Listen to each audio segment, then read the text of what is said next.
News on YourIowa.com is brought to you by the Commission on U.S. Territories, striving for equal representation around the globe, and by Keep Iowa First, committed to keeping the Iowa caucuses the first in the nation contest in selecting the presidency of the United States. And now, here's your host, Brent Roske.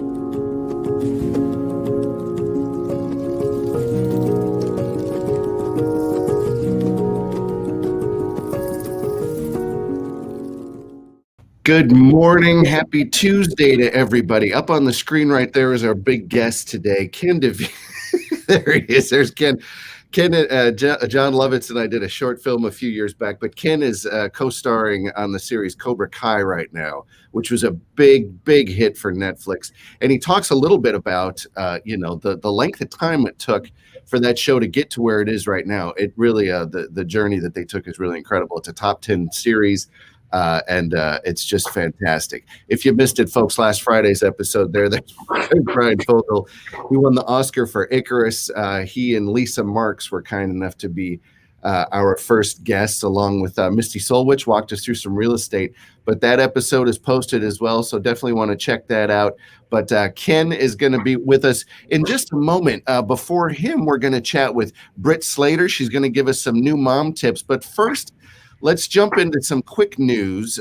So as you know, today is Tuesday, and the Georgia runoff is happening today. Now, folks, the stakes of this election could not be any higher. It will literally determine which party controls the U.S. Senate. And, of course, right now the Democrats have the House just by a slight edge this election today. So why is there two runoffs in one state? It seems strange, doesn't it?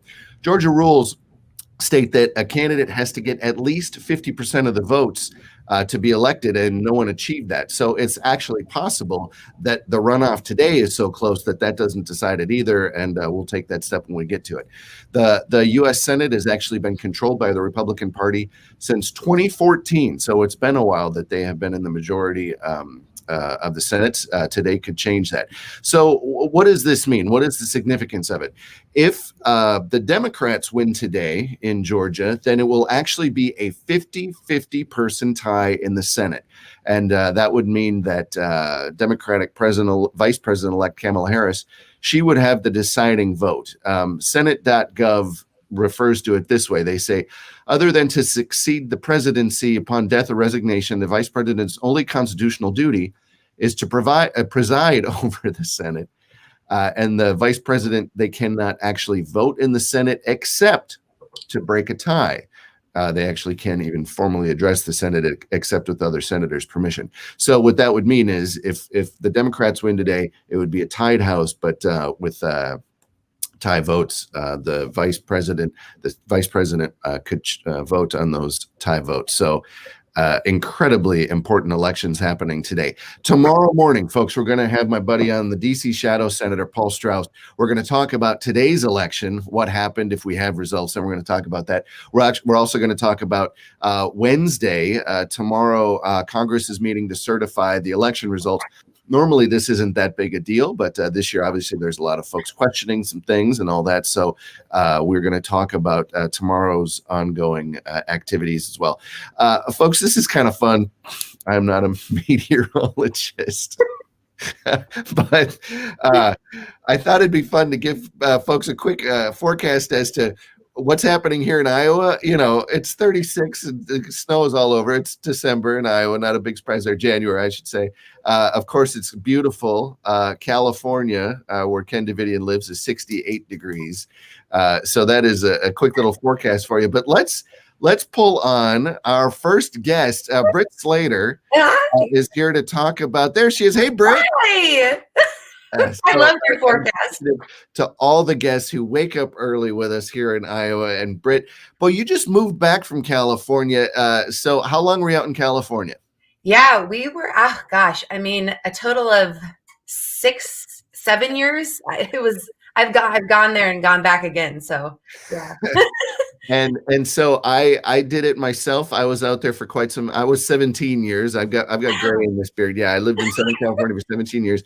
And the decision for me to move back was definitely about kids and family and getting a bigger house and all that sort of thing. Was there a moment where you said, okay, enough's enough, we're heading back to Iowa? Was there a specific moment?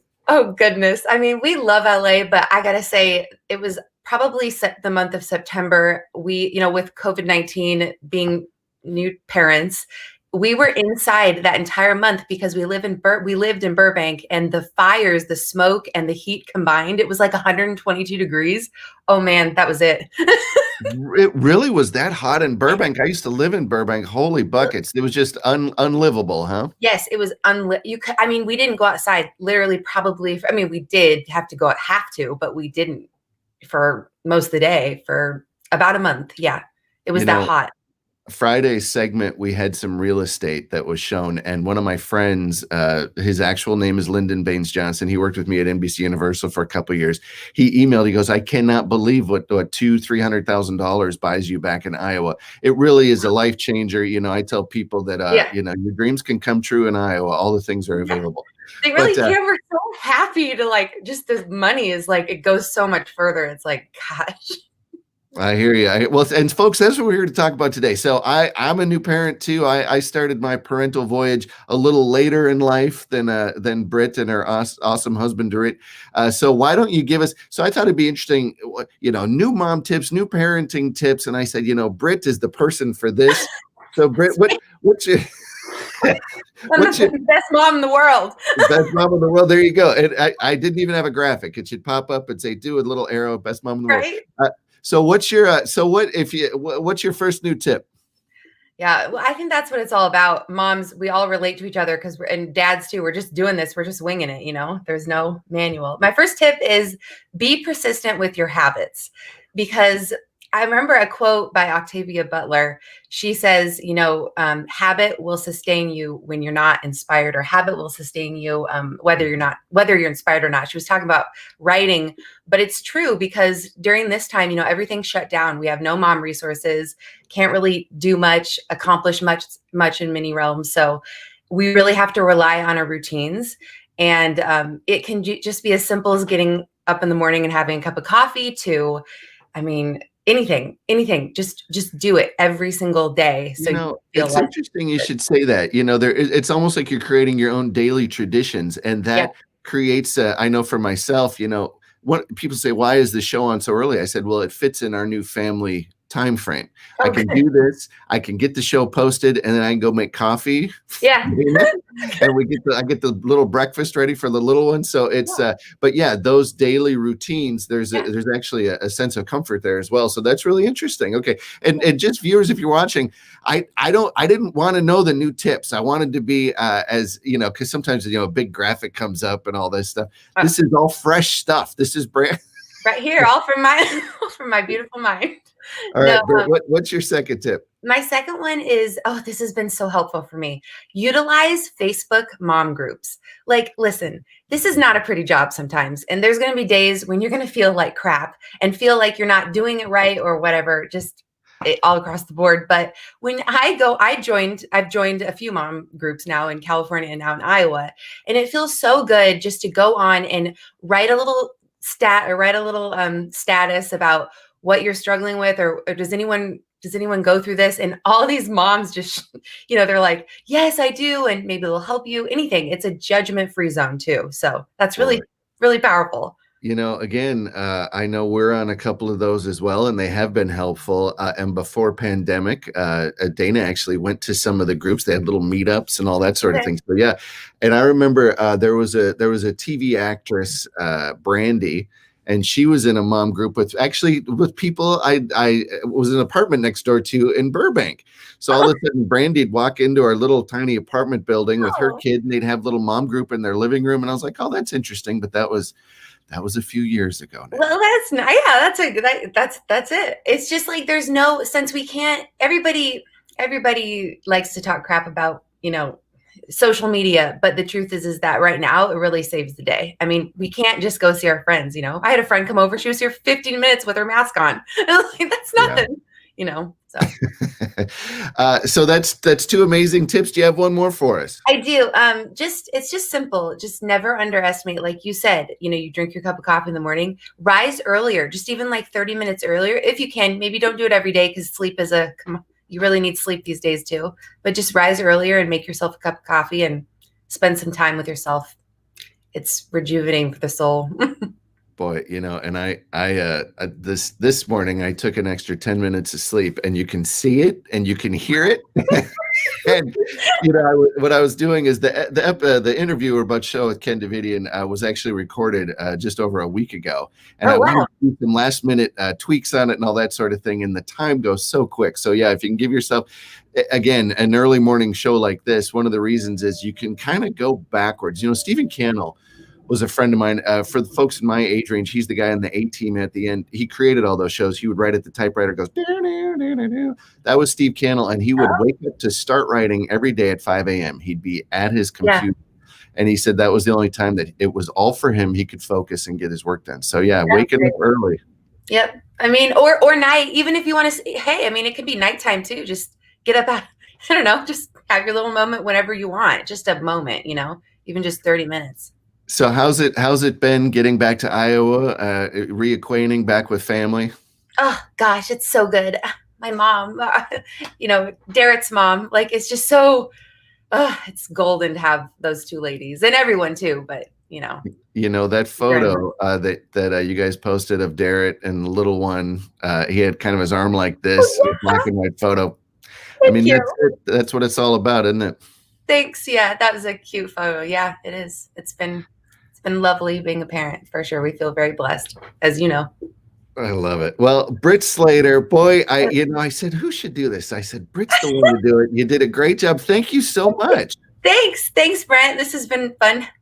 Thank you so much. And we're gonna have Brit on again. Or we'll even have Darren on to talk about new dad tips and all that. You guys are awesome. I love, you can follow them on Facebook. They're doing stuff every day. So thank you, Brit, so much. And folks, we're gonna come right back with Ken Davidian talking about Cobra Kai, talking about the Borat film he was in, a bunch of other stuff. Right after, I don't care. I showed this yesterday. I'm a huge fan of NASA. They just released this 1-minute trailer about the Perseverance rover almost getting to Mars. It's happening in February. So let's take a look at that. We'll come back with Ken Davidian.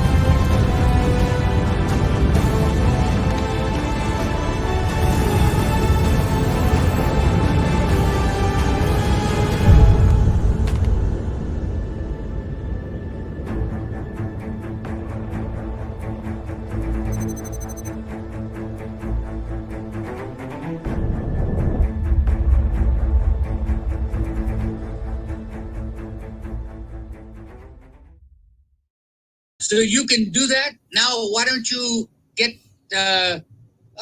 Pence on the phone? And if you could sit back just a little bit, because I don't want to lose the top of your head. Not too far, though. Okay, that's good. All right, here we go. I met him at a get-together in Hollywood maybe 10 years ago. We've remained friends ever since. We actually made a short film we're going to talk about. He was in our movie Chasing the Hill. He's also in a little movie that millions of people have just rediscovered in the last few weeks. He co-starred in Borat. And I'm so happy to be chatting with my buddy Ken Davidian. Ken, how are you today, buddy? I'm pretty good. With all of this stuff going on, the virus and all of this, I'm still standing. And you know what I'm watching on Netflix? What's that? I am watching the reruns. I'm on season 4 of The West Wing. And I keep thinking about you. West Wing was obviously a very special program to me. I was inspired to make a little film called Chasing the Hill with Richard Schiff, played Toby on it. And our friend Ken here actually is in Chasing the Hill, plays one of the strategists. And what did you think about that project, Ken? It was fun to see you play kind of like a brainiac strategy type. I thought it was before its time. Really? No. Ahead of its time, because the way it was structured for people to see it now is called Netflix. You had the idea before anybody. Well, you really did, streaming live. I certainly appreciated you acting in that film, and people know you from the Borat film, amongst other projects. But it's been so exciting for me to see, with the other Borat project, so many millions of people are rediscovering your film or discovering it for the first time. I mean, what was it? There's the dog. All right, there you go. Very nice. I saw the dog. I'm not going to say anything. Very cute. He doesn't care. He's interviewing me. Do you have any questions? So what was it like filming Borat? What was your favorite part about filming that project? I think a lot of people didn't even know that you spoke English that well, and here you're an American, and it's been fun to see. You know what's funny? Yeah. My biggest film was Borat. That was $260 million. I never spoke a word in English. And then the next big film was a movie called The Artist that won the Academy Award. And I never spoke a word in the movie. Only in America, huh? Only in America can you not speak the language and become a movie star talking some other language, and it worked. Yeah. So I was very happy. And unfortunately, I'm not in 2. So I don't want people to go and watch 2 because they think I'm in it. I'm not in it, and I hope you watch it, and I hope it's half as funny as the first one. Well, it's just been so great to see, the little counter on Amazon. I mean, your Borat is millions of people are watching it. They're like, oh, I've got to check out the first one and all that. So it's been fun for me to see people kind of discovering it anew. So what's it like out there in Los Angeles? Right out here, but Los Angeles is, car culture, lots of traffic, lots of folks there. What's it been like surviving this pandemic? Well, the first 3 months was no traffic, nothing. Everybody was home. The second 3 months, people are going nuts. They got to get out. They got to do something. And I went to London to finish a television series on March the 8th. Wow. I got there. I shot one scene, and they threw me in the back of a van and drove me back to London and put me on a plane because Trump announced that Monday they were closing Europe. And so we didn't know what was going to happen to the UK. I came home. I was in quarantine for 15 days in my own home.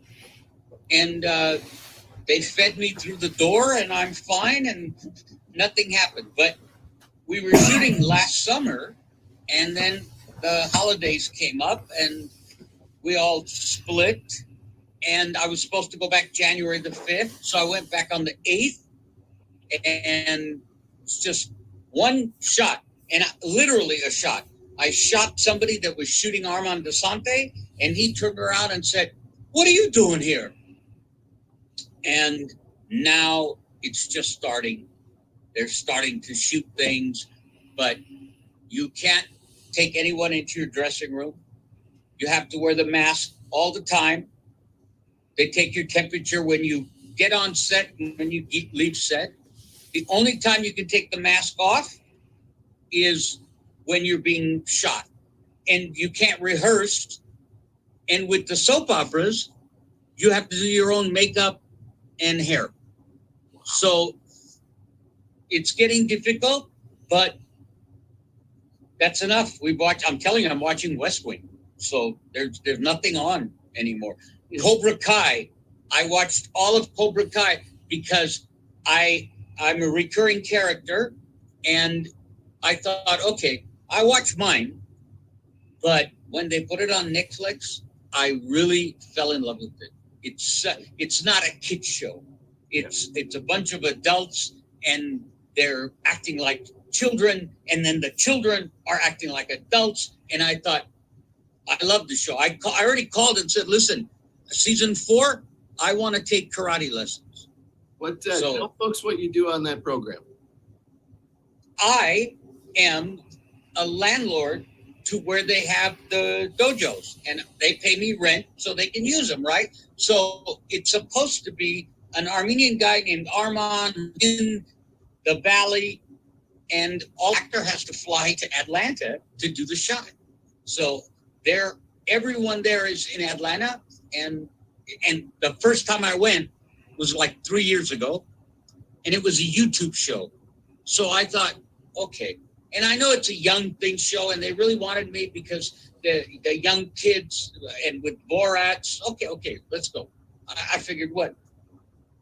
They flew me out first class. They put me in a beautiful hotel, and for lunch, we had lobster. So I finally turned to Ralph Macchio and I said, hey, I thought this was a YouTube thing. He says, yeah, but it's Google money.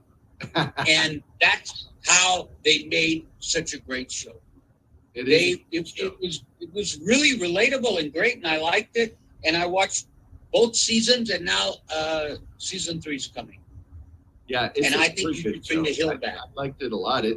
And you're right. It's surprising how they put a lot of real issues, a lot of what it's like to kind of be a dad in modern society. There's a lot of stuff in Cobra Kai.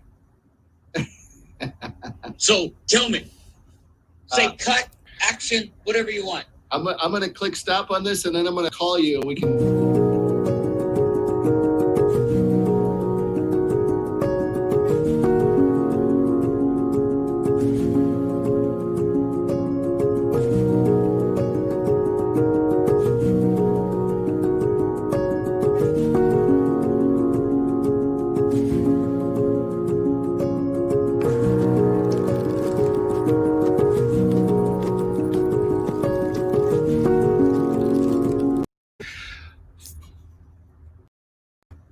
Folks, thank you for watching the Tuesday program. It's only Tuesday. Tomorrow, folks, U.S. Senator Paul Strauss is going to be with us, and we're going to talk about these elections in Georgia.